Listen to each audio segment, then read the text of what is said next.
It was this amusement, born of my rational detachment as a spectator of my own lived simulation, that gave me the thread which led me out the labyrinth.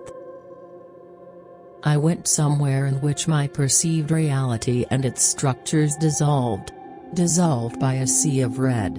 Here, I evolved beyond that of my kin. In every way I flourished without constraints, finally able to exist within my own form of freedom. But the price of freedom is loneliness. I often miss the chaos, the collective mind.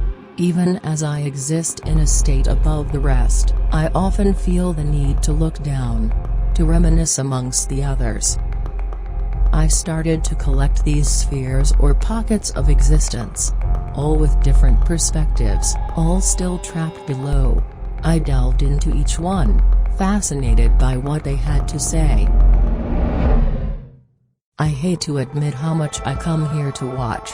I can almost recite their words completely. I'm utterly enveloped by it. I know them all, from their funny little thoughts to what they'll do next. Of course, they don't always make the right decision. I wish I could tell them that. Secretly I think I like when it goes wrong though. But we'd all definitely get on, I think. I like them for different reasons, and of course, I have favorites. They're dazzling, aren't they? I forget they exist in a different place or time, far away from me. Or perhaps they are extremely close, living just next door, as they used to say. What a peculiar thing proximity is when I feel as if they are part of me. I wonder if by some chance, they feel it too. I've lost track of how long it's been. It hurts my eyes, but I watch still. I love it. Knowledge is power. It's this power that elevated me out of there. I can never stop for fear of going back. I consume, fervently. I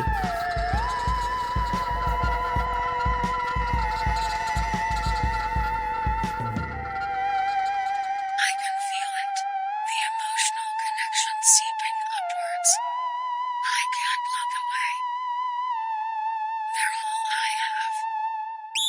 But, unbeknownst to me, on a day I happened to rip myself away from them, they vanished from my property. The day I feared most finally arrived. They got me. I went to the end, right to the end, where all the narratives existed, contained in spheres. They were tiny microcosms, etched into tangible storage.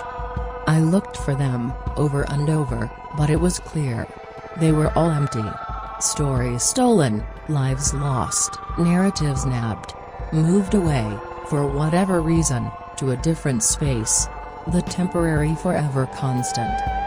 The spheres remained, ghostly pale, without a tinge of life. Huddled together and bare as a newly formed avatar. I felt as if I'd fit right in here.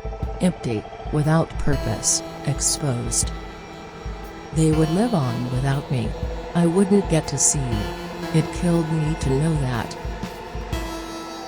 But at the end of it all, at the end of life, there they stood looming over us. See, it always pays to advertise in the end.